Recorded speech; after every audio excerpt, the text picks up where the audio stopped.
ciertas filosofías y ocasionó problemas para impedir que Nehemías, como hombre de Dios y líder de su pueblo, reconstruyera el muro de Jerusalén. ¿Cuáles fueron algunas de las artimañas que usó el diablo contra Nehemías? Primero, trató la mofa, burlándose del trabajo que hacían. Pero como eso no dio ningún resultado, usó las amenazas, el peligro. Pero en eso también fracasó. El siguiente paso diabólico, ¿cuál fue? La división. Dividir a la gente en su manera de pensar y de sentir. Y justo en la mitad del programa de reconstrucción hubo división por asuntos financieros. Nehemías capítulo 5, los 5 primeros versos. Entonces hubo gran clamor del pueblo y de las mujeres contra sus hermanos judíos. Permítame hacer una pausa aquí para enfatizar que el diablo prefiere 1000 veces el empezar argumentos y discusiones dentro de la iglesia que vender litros y litros de licor. La palabra clamor en este versículo significa griterío, voces airadas, discordia. Pero sigamos leyendo. Había quien decía: nosotros, nuestros hijos y nuestras hijas, somos muchos. Por tanto, hemos pedido prestado grano para comer y vivir. Y había quienes decían: hemos empeñado nuestras tierras, nuestras viñas y nuestras casas para comprar grano a causa del hambre. O sea que había hambruna en la tierra. La inflación era tremendamente alta y era difícil conseguir alimentos. Y había quienes decían: hemos tomado prestado dinero para el tributo del rey sobre nuestras tierras y viñas. Hoy quiero hablar sobre la fórmula de Dios para la libertad financiera. Alguien ha dicho que el nervio más sensitivo del cuerpo humano es aquel que conecta el cerebro con la billetera. Creo que eso puede ser verdad. Sé que cuando se habla de finanzas, la gente escucha con atención, pero nerviosamente. Estoy convencido que toda escritura es dada por inspiración de Dios y que es provechosa y útil. Pero para que sea provechosa para nosotros hoy, debemos hacernos 3 preguntas. Primera, ¿qué significó entonces? Segunda, ¿qué significa hoy? Y tercera, ¿qué significa para mí personalmente? En el capítulo 5 de Nehemías descubrimos por lo menos 2 cosas. Primero, el problema de la esclavitud financiera.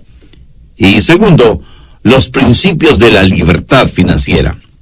Veamos primero la esclavitud financiera de la gente en tiempos de Nehemías. Algunas personas dicen que la Biblia está pasada de moda. Pero solo el leer los primeros versos de Nehemías 5 es como estar leyendo las noticias financieras en cualquier periódico del mundo actual. Note 3 cosas en lenguaje moderno. Primero, luchas, problemas y divisiones en el mundo financiero. Segundo, había escasez de productos y los que había eran muy caros y era difícil conseguirlos, aún en el mercado negro. Tercero, la gente estaba hipotecando sus propiedades por segunda o tercera vez para tener dinero para comprar alimentos. ¿No le parece esto un fidedigno retrato de lo que nos sucede en la actualidad? Estamos hablando de depresión, de esclavitud financiera, cuando usted tiene que hipotecar su casa para poder alimentar a su familia. Pero no solo eso, sino que estaban ahogados en deudas. Mire Nehemías 5:4. Y había quienes decían: hemos tomado prestado dinero para el tributo del rey. O sea, tuvieron que endeudarse para pagar sus impuestos. ¿Se imagina? Pedir dinero prestado para pagar impuestos.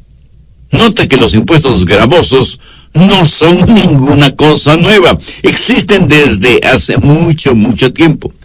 Impuestos altos y deudas muy grandes. El tener deudas es una cosa terrible. Estar bajo esclavitud financiera es algo devastador. Gastar mucho más de lo que se gana es, mi amigo, una verdadera locura. Las deudas financieras siempre significan esclavitud financiera, pero eso no es el plan de Dios para sus hijos. Al margen de Nehemías 5, anote Deuteronomio 28, del 1 al 14.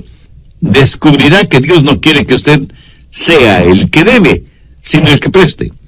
Dios no quiere que usted sea cola de ratón, sino cabeza de león. Dios quiere bendecir a su gente sobre todas las naciones de la tierra y quiere darles libertad financiera. Pero muchos no tienen esa libertad financiera. Por el contrario, están en esclavitud financiera, y ese es el plan de Satanás, porque no han entendido ciertos principios espirituales de libertad financiera. El diablo quiere mantenerlo en esclavitud, y a él no le importa qué clase de esclavitud, solo le interesa que esté en esclavitud. ¿Está usted viviendo en esclavitud financiera? Escuche las 10 marcas de esclavitud financiera y vea si usted se identifica con alguna o algunas de ellas. Primero, cuando por falta de fondos adquiere a crédito los gastos diarios. Segundo, cuando deja de pagar el próximo mes algo que debe pagar ahora. Tercero, cuando pide dinero prestado para pagar impuestos o la hipoteca. Cuarto, cuando no tiene ni la menor idea de cuánto debe. Quinto, cuando sus acreedores le llaman repetidamente para que les pague. Sexto, cuando saca de sus ahorros para pagar cuentas actuales. Séptimo, cuando solicita un préstamo grande para pagar préstamos pequeños. Octavo, cuando usted y su cónyuge discuten acaloradamente sobre finanzas. Noveno, cuando comienza a pensar en formas deshonestas de pagar deudas. Y décimo, cuando le es difícil el dar sus diezmos y ofrendas para Dios. Escúcheme, no estoy diciendo que una persona que hace estas cosas está fuera de contacto con Dios. Hay muchas personas que aman honestamente a Dios y sin embargo caen en esta trampa. Al diablo le fascina cuando usted es esclavo de esta manera de actuar y de hacer como hijo de Dios. La gente en tiempos de Nehemías estuvo bajo esclavitud financiera y estaban frustrados, tanto que se volvieron unos contra otros. Estaban haciendo un trabajo para Dios de acuerdo a la voluntad y al plan de Dios. Sin embargo, había algunos en esclavitud financiera y se sintieron frustrados e irritados y se volvieron unos contra otros. Eso no fue parte del plan de Dios, pero esa era la manera en que el diablo trabajó, dividiendo a la gente de Dios, para que no hiciera lo que Dios les había dicho hacer. Ahora, debo aclarar que no solo la gente pobre puede estar en esclavitud financiera. La gente rica también puede estarlo. Leamos Nehemías 5, versos del 6 al 8. Y me enojé en gran manera cuando oí su clamor y estas palabras. Entonces lo medité y reprendí a los nobles y a los oficiales y les dije, exigís interés cada uno a vuestros hermanos. Y convoqué contra ellos una gran asamblea y les dije, nosotros según nuestras posibilidades rescatamos a nuestros hermanos judíos que habían sido vendidos a las naciones, y vosotros vendéis aún a vuestros hermanos, y serán vendidos a nosotros. Y callaron, pues no tuvieron que responder. Verá, en la ley de Moisés estaba escrito que ningún judío podía cobrar intereses a otros judíos. A un gentil sí, pero a un judío no. Eso lo establece claramente la ley. Pero estos judíos estaban quebrantando la ley y estaban cobrando enormes intereses a su propia gente y poniéndoles bajo esclavitud financiera. Y esto realmente disgustó enormemente al profeta de Dios. Por eso los reunió y les leyó la palabra de Dios y les dijo que dejaran de hacer aquello que iba en contra de la ley. Aquellos judíos ricos que estaban aprovechándose de la situación eran tan esclavos de las finanzas como los pobres a quienes explotaban. Escúcheme, el dinero es un maravilloso siervo mientras lo tenemos como siervo, pero es un amo insensible y exigente cuando permitimos que se convierta en nuestro amo. ¿Tiene usted más fe en el dinero y en las cosas materiales que en Dios? Si su respuesta es afirmativa, usted está en esclavitud financiera, y esa es la peor clase de esclavitud que puede experimentar un hombre o una mujer. Si usted quiere saber cuán rico es, sume todas las cosas que el dinero no puede comprar y que la muerte no puede destruir. Eso, mi amigo, eso es genuina y verdadera riqueza. ¿Tienen visiones y metas en su vida que no están encuadradas dentro de la voluntad de Dios? Hay cosas que quiere hacer con su dinero, proyectos financieros, y que tendría vergüenza de invitar a Jesús a que sea parte de eso. Si es así, usted está en esclavitud financiera. ¿Tiene usted un ardiente deseo de poseer dinero y ser muy rico lo más rápidamente posible, sea como sea y caiga quien caiga? Si es así, mi amigo, usted está en esclavitud financiera. Compromete su ética y sus valores cristianos y fracasa en cumplir y honrar obligaciones morales.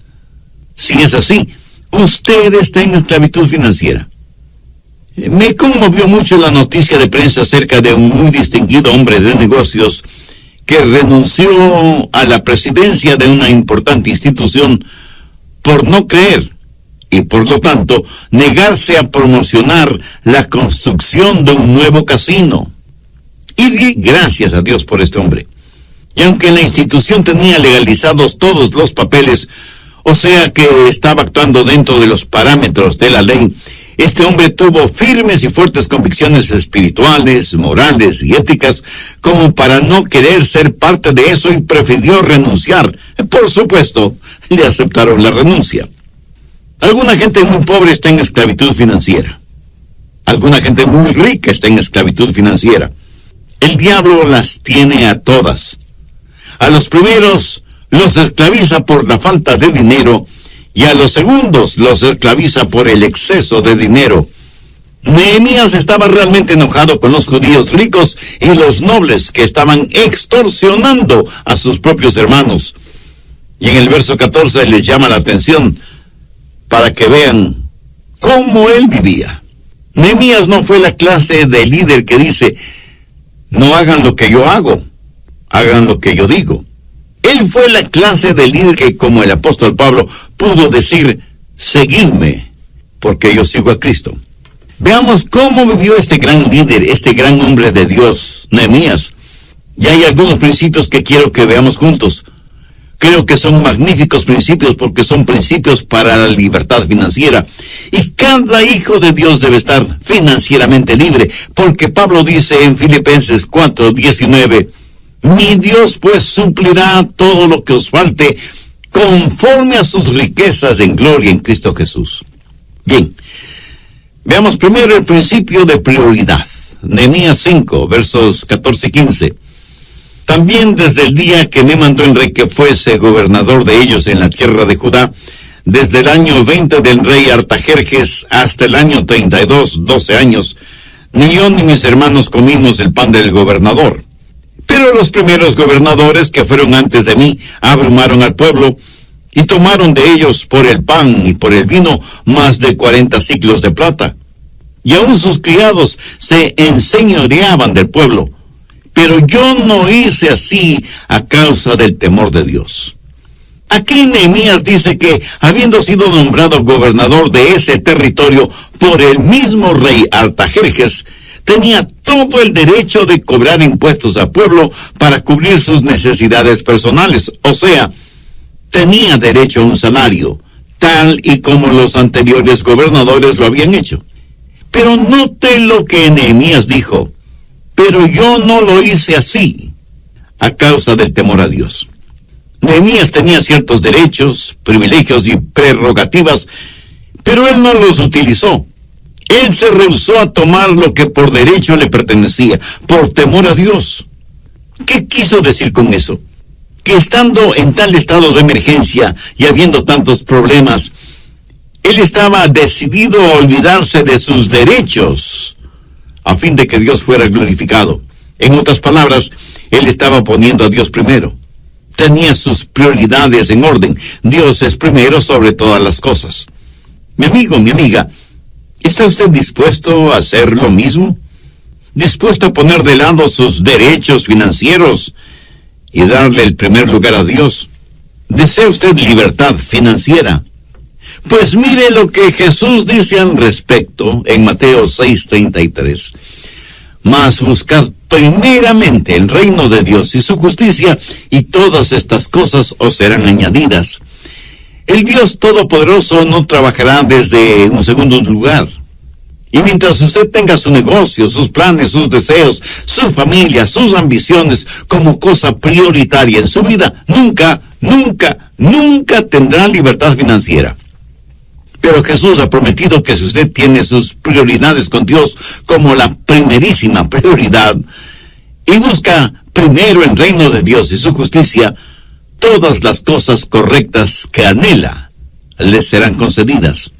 Ese es el principio de prioridad.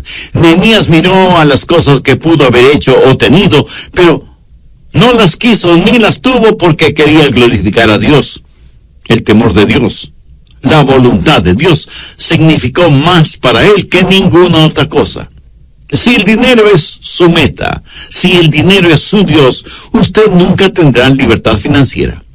Si usted no pone a Dios en el primer lugar, usted es un necio que está jugando un juego en el que siempre perderá.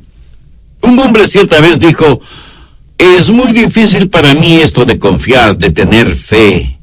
Yo manejo realidades, y realidad es lo visible, lo palpable. Bueno, sí y no. ¿Es su casa real? ¿O los muebles, o la ropa, o las flores, etcétera, etcétera? Son cosas reales en el sentido de que las vemos y están ahí, pero no son reales en el sentido de permanencia, porque no duran para siempre. Veamos 2 Corintios 4:18. No mirando nosotros las cosas que se ven, sino las que no se ven, pues las cosas que se ven son temporales, pero las que no se ven son eternas. La realidad no está en aquello que usted puede ver, palpar, gustar o sentir. La única realidad está en Dios. Amigo, si usted pone su confianza en las cosas que puede ver, tocar y saborear y sentir y contar, está viviendo en un mundo ilusorio. Las cosas que se ven son temporales, las cosas que no se ven son eternas. Y cuando Dios es nuestra prioridad número uno, es que estamos en contacto con la realidad. Voy a resumir brevemente lo que vimos en el programa anterior.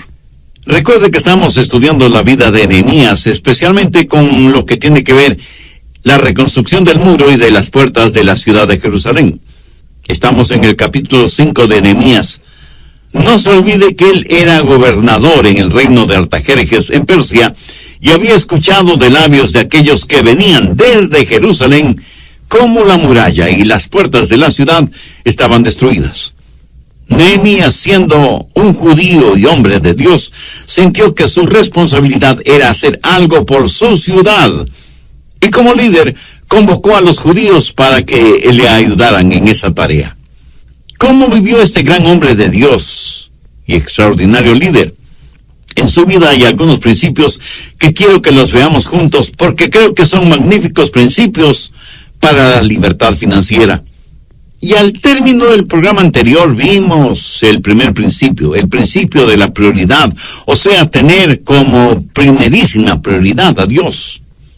Ni posición política, ni bienes materiales, absolutamente nada debe ocupar ese primer lugar que solo le pertenece a Dios.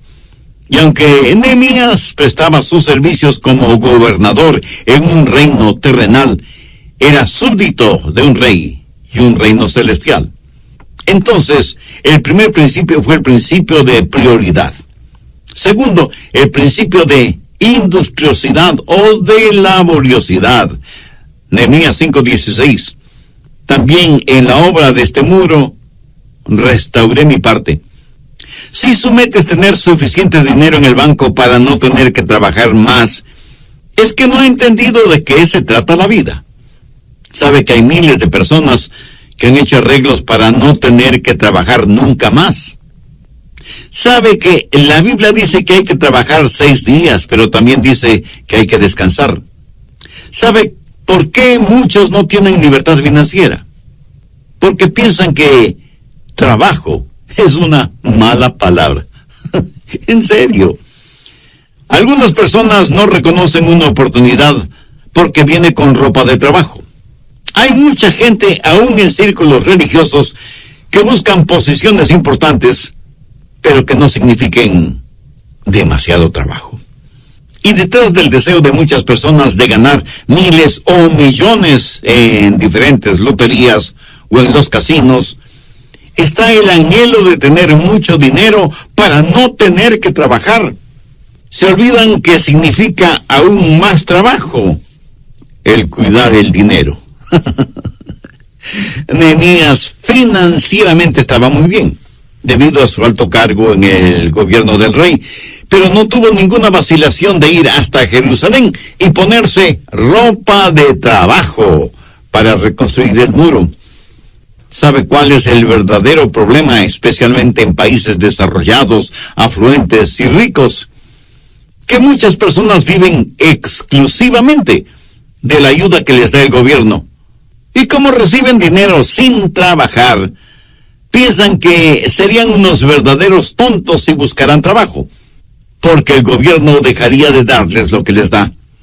Al respecto, un notable estadista y economista internacional dijo sarcásticamente que en algunos países desarrollados sus gobiernos son los mayores promotores de la vagancia y el desánimo, porque sostienen a los vagos que no quieren trabajar y cargan con excesivos impuestos a aquellos que trabajan. Y para poder mantener a los primeros, tiene que meter la mano en los bolsillos de los segundos. Bueno, sin comentario alguno. En el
necesidad y la angustia de los demás. Busque Proverbios 28:20. El hombre de verdad tendrá muchas bendiciones, mas el que se apresura a enriquecerse no será sin culpa. ¿Es usted honesto, aunque le cueste financieramente? ¿Es usted capaz de vivir, actuar, hacer todo con integridad? Nehemías fue esa clase de hombre. Practicó el principio de prioridad al poner a Dios primero en todo. Practicó el principio de laboriosidad. Estuvo listo para el trabajo de reconstrucción del muro. Practicó el principio de integridad, viviendo una vida honesta, transparente e íntegra. Cuarto, el principio de generosidad. Nehemías 5:17. Además, 150 judíos y oficiales y los que venían de las naciones que había alrededor de nosotros estaban a mi mesa. Lo notó. Es casi increíble. 150 personas a la mesa. ¿Cómo le gustaría a usted tener 150 invitados a comer en su mesa cada día? Y por 12 años. No me conteste. Creo que sé la respuesta. Ahora, ¿quién pagaba todos esos gastos? ¿El gobierno? No. Nehemías cubría todos esos gastos. Pero note también que a más de los 150 siempre había invitados con ellos y los que venían de las naciones que había alrededor de nosotros. ¿Qué les daban de comer? Una hamburguesita, un perro caliente, unos taquitos o unas enchiladas. No. Mire el verso 18. Y lo que se preparaba cada día era un buey y 6 ovejas escogidas. También eran preparadas para mí aves. Y cada 10 días vino en abundancia. Y con todo esto nunca requerí el pan del gobernador, porque la servidumbre de este pueblo era grave. Qué gran hombre, qué gran líder fue Nehemías. No les dio de comer cosas insignificantes. Para decenas y decenas de personas hizo preparar la mejor comida, pagando todo con su propio dinero, sin recurrir a ayuda financiera de parte del gobierno. Obviamente, Nehemías debió haber sido un hombre muy, muy rico. Pero el asunto importante es que él había aprendido lo que cientos de años después dijera el apóstol Pablo: más bienaventurado es dar que recibir. Y no faltará quien me pregunte: pastor, ¿de dónde sacó Nehemías tanta riqueza? La respuesta es simple, pero no simplista. Dios le dio esas riquezas. Y seguro que surge otra pregunta: ¿y por qué Dios le dio esas riquezas? Pues de eso he estado hablando hasta ahora. Porque en las prioridades de Nehemías, Dios ocupaba el primer lugar. Nehemías fue un líder que, aunque era muy importante en el reino de Artajerjes, dio ejemplo de laboriosidad, trabajando junto a los demás en la reconstrucción del muro de Jerusalén. Además, fue un verdadero hombre de Dios que vivió con absoluta integridad. Por lo tanto, no debe asombrarnos que Dios le colmará de bendiciones materiales. De alguna manera, Nehemías practicaba lo que el Señor Jesús diría siglos más tarde: dad y se os dará. Medida buena, apretada, remecida y rebosando, darán en vuestro regazo. ¿Sabe? Nadie puede dar más que Dios. Y Nehemías sabía eso. Y porque Dios fue generoso con él fue generoso con los demás. Busque 2 Corintios 9:6. El que siembra escasamente, también segará escasamente. Y el que siembra generosamente, generosamente también segará. Si usted es agricultor y quiere solo una pequeña cosecha, sembrará muy pocas semillas. Pero si quiere una gran cosecha, sembrará muchas semillas. Esta es una ley divina inmutable que se puede aplicar en todos los aspectos de nuestras vidas. Cosecharemos aquello que hemos sembrado, tanto en calidad como en cantidad. ¿Tiene interés en saber cómo dar? Bien, hablemos de generosidad. Voy a darle 7 principios de generosidad espiritual. Primero, Dios sabe nuestras necesidades. ¿Está de acuerdo con eso? Muy bien. Segundo, Dios hace provisión adecuada. Él sabe cuánto va a poner a nuestra disposición, porque como Él sabe todas las cosas, sabe exactamente qué y cuánto necesitamos. Tercero, Dios se complace en dejarnos saber lo que Él quiere que hagamos. Hay alguien que piensa que Dios nos dice:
porque Él nos capacitará para hacerlo.